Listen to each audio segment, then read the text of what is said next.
का आंदोलन अभी थमने का नाम नहीं ले रहा है। हम इस समय गाजीपुर मौजूद हैं। जो फ्लाईओवर है गाजीपुर NH24 का फ्लाईओवर, उसके नीचे आप देख सकते हैं ये किसानों की वाक़ात है। यहाँ पंचायत लगी हुई है। फ्लाईओवर के नीचे यहाँ किसान अपनी डिस्कस कर रहे हैं, आपस में बातचीत कर रहे हैं, क्योंकि जिस तरह सरकार लगातार जो मीटिंगों का दौर है, रात भी मीटिंगें चल रही हैं, किसान नेताओं के साथ काफ़ी मीटिंगें चल रही हैं, लेकिन बावजूद इसके कोई सफल हल नहीं निकल रहा है। तो अभी हम आपसे कुछ यहाँ किसान नेता हैं, उनसे बात करना चाहेंगे कि आखिर ये कब तक इस तरह यहाँ सड़कों पर अपना रहेंगे और किस तरह से ये हल निकल सकता है। आपका नाम जानना चाहेंगे? चरण सिंह नाम है, चरण सिंह।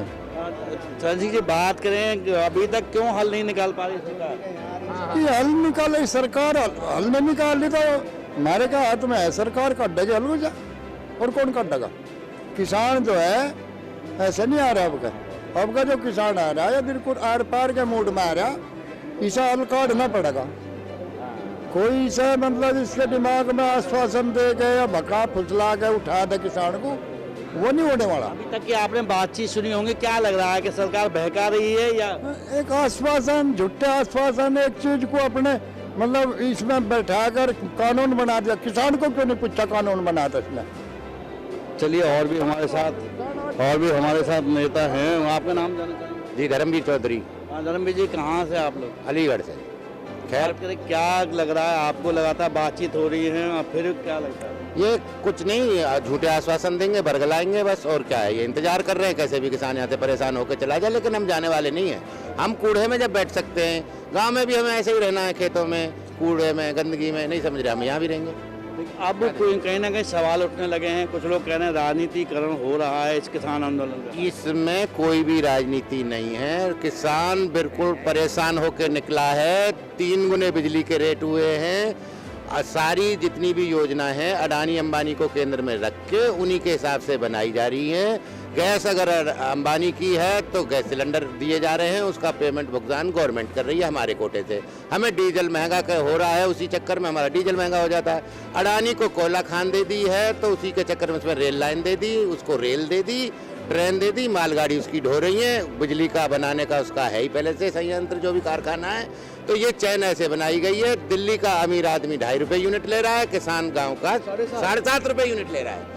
इसकी योजना एक भी एक, हम परेशान होकर निकले।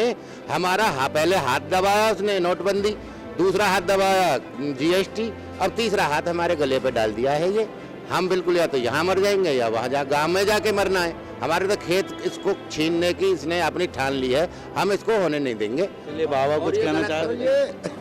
आप ये देखो, अंतरराष्ट्रीय जो धरोहर थी हमारे देश में, जो बुजुर्ग बना कर उसे छोड़ कर जो आप देख रहे हैं, उसको भी बेच खा रहे।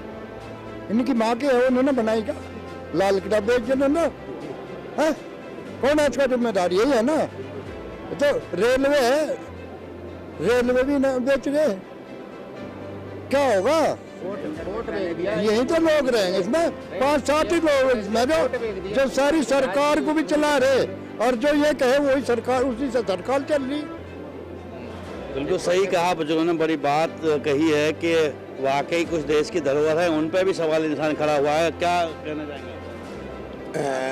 आप जिस बिल की बात कर रहे हैं सरकार ने बनाया है, सरकार ने बिल अभी बनाया है कुछ दिन पहले। अंबानी अडानी जी कैसे गोदाम बना के खड़े किए हुए हैं, रेलवे की लाइन बिछा के ले जा रहे हैं, ये बहुत पहले से प्रोग्राम चल रहा है। बिल अंबानी अडानी ने बनाया है। सरकार ने किस प्रकार से बिल पास कराया, ध्वनि से, किसी ना किसान संगठन से, ना किसी से जिम्मेदार विपक्ष से, किसी को साथ में नहीं लिया। केवल अंबानी जी ने बिल पेश कर दिया, उन्होंने संसद में और राज्यसभा में अपनी गुंडागर्दी के दम से पास करा लिया। सहमति से बिल भी पास नहीं हुआ। अब कहते हैं कि MSP पर आश्वासन, इस सरकार पर विश्वास किसे है पूरे देश में? एक व्यक्ति, जिम्मेदार भरा व्यक्ति कहते मुझे सरकार पर विश्वास है। स्वयं अमित शाह ने कहा हमने चुनाव लड़ने के लिए 15 लाख का जुमला दिया था। किसानों को गुमराह करने के लिए ये आश्वासन एक जुमला है जिसे किसान स्वीकार नहीं करेंगे। किसान इस समय घायल है, किसान के हाथ काटे जा रहे हैं। कोई अपनी माँ के साथ इस प्रकार का व्यवहार बर्दाश्त नहीं करता। मातृभूमि के लिए गुरु गोविंद सिंह जी लड़े थे, मातृभूमि के लिए महाराणा प्रताप लड़ा था, आज मातृभूमि के लिए किसान लड़ रहा है। ये लड़ाई में हम पीछे नहीं हटेंगे। हमारी लड़ाई सरकार से है, इस सिस्टम से नहीं। ये पुलिस वाले हैं, अपनी जमीन बेच के इन माँ बापों ने इन्हें लगाया है। अब ये किसी धोखे में ना रहे गृह मंत्री अमित शाह जी, धोखे में ना रहे। ये पुलिस, आप ये देखें कितने ऑटो वालों के बच्चे आईपीएस हैं, कितने ऑटो वालों के बच्चे डीएम हैं। ये बेवकूफ नहीं है, ये देश चलाने वाला ये सिस्टम है। इस सिस्टम को अपनी जागीर ना समझें, ये लड़ाई न्याय की है। बिल्कुल सही बात है। हमारे साथ और भी बड़े बड़े यहाँ किसान नेता हैं, अभी बात करेंगे। अध्यक्ष जी पास जाने पहले मैं जानना चाहूँगा कि जिस तरह अमित शाह ने रात मीटिंग ली थी, क्या निष्कर्ष निकलता है? भाई अमित शाह जी और ये प्रधानमंत्री जी दोनों सारे धोखेबाज है, किसानों के साथ धोखा कर रहे हैं। धोखा ही नहीं करना चाहिए। अपनी अंतरात्माओं से पूछे हम गलत कहाँ बैठे, ना हम अपनी कोई गलत बात कह रहे। और योगी जी भी ध्यान रखिए, और ये तो बात रिकॉर्डिंग रहेंगी, बिजली के और किसानों की समस्या भाई आने का नहीं, ये तीन ही रह जाएंगे। किसानों की अंतरात्माओं से गाली निकल रही, क्योंकि हमारी बात, हमारी मांग जायज है, मांगनी हमारा हक है। और ये हमारे साथ राजनीति कर रहे हैं। राजनीति राजनीतिक दलों के साथ करे, किसानों के साथ राजनीति ना करे। अब यहाँ प्रधानमंत्री बन गया, हाथ जोड़े थे मेरा टाकर मुजफ्फरनगर आके दोनों ने, और जब ये थोड़ा सा कांग्रेस का भ्रष्टाचार ज्यादा हो गया, जनता ने बैठा दिया था। अब ये हमारे साथ ही धोखा कर रहा, बढ़िया बात नहीं। बहुत बड़ी बात कही है इन्होंने कि जिस तरह से विश्वास लेके और जिस तरह की बातें इन्होंने बताई हैं, वाकई बहुत बड़ी बात है। हमारे साथ और किसान नेता मौजूद है, मुजफ्फरनगर से अध्यक्ष हैं, बात करना चाहेंगे, क्या कहना चाहेंगे? कहना है हमारे 13 दिन हो गए यहाँ से।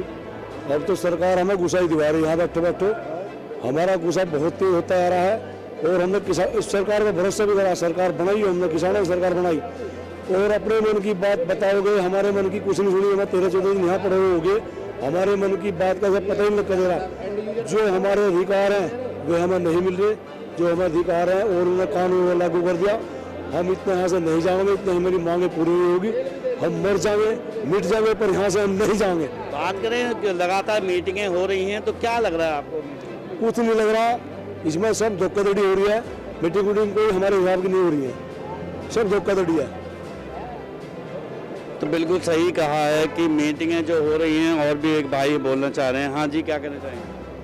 यही कहना चाहेंगे जी, सरदर्द की बाजी लगी हुई है और किसान को हल्के में लेने का प्रयास कर रही है सरकार। ये बहुत बड़ी गलती कर रही है, और इसका खामियाजा सरकार को भुगतना पड़ेगा आने वाले इलेक्शनों में भी। क्योंकि उनका पॉलिटिशियनों का, आपके चैनल के माध्यम से एक बात क्लियर कर दूं, उनका ट्रेड हो सकता है, उनका बिजनेस हो सकता है। किसानों का ज़मीन के साथ कोई बिजनेस नहीं है, उनके अपने जेन्युइन इशू है, वो शॉर्ट आउट होने चाहिए। और हिंदुस्तान का बच्चा बच्चा किसान के साथ है। लेकिन अफसोस इस बात का है कि ये भी उम्मीद है सरकार को सद्बुद्धि आएगी, लेकिन देर से आएगी। लेकिन अफसोस इस बात का कि जब सद्बुद्धि आएगी तब तक शायद बहुत देर हो चुकी होगी। बिल्कुल सही कहा है। अभी हम एक और चीज़ दिखाना चाहेंगे कि हर संगठन अपना गैस चूल्हा और अपना सिलेंडर साथ लेके चले हुए हैं। सब सामान खाने पीने का हर संगठन ने अपना साथ ले रखा है, उनका खाने पीने का सामान साथ है। तो बिल्कुल जिस तरह से ये तस्वीर आप यहाँ देख रहे हैं, बाकायदा ट्रैक्टर ट्रॉलियों में यहाँ पर सब सामान लदा हुआ है, वो सारा। और जिस तरह से ट्रैक्टर ट्रॉली में सामान लदा हुआ, सामने पूरा आप देख सकते हैं किसानों का जो पूरा जमघट यहाँ पर लगा हुआ है। अब किसान इन मीटिंगों का भी उसको विश्वास, मीटिंगों से भी किसान का विश्वास उठता जा रहा है। और जिस तरह से आज की बात किसानों के सामने आ रही है, वो कह रहे हैं कि 13 दिन हो गए, सरकार कोई ठोस हल नहीं निकाल पा रही है। अब उनको कहीं ना कहीं फिर उनके अंदर जो रोष जागृत हो रहा है, हो सकता है कि आने वाले समय में किसान अपने पूरे रोष में आ गए तो कहीं ना कहीं सरकार को इसका खामियाजा भुगतना पड़ेगा। तो जिस तरह से अभी सुनने में आया है कि आज भी मीटिंग थी, और आज मीटिंग के हिसाब से बात करें तो किसानों की बात सुनना चाहेंगे। मीटिंग में क्या हुआ? आज की मीटिंग जो थी काफ़ी निर्णायक मीटिंग बताई जा रही थी, क्या लग रहा है? इसमें किसान यूनियन के राष्ट्रीय प्रवक्ता आदरणीय टिकैत साहब, माननीय राकेश टिकैत साहब इसमें अधिकृत थे। उनके नेतृत्व में वार्ता हो रही है।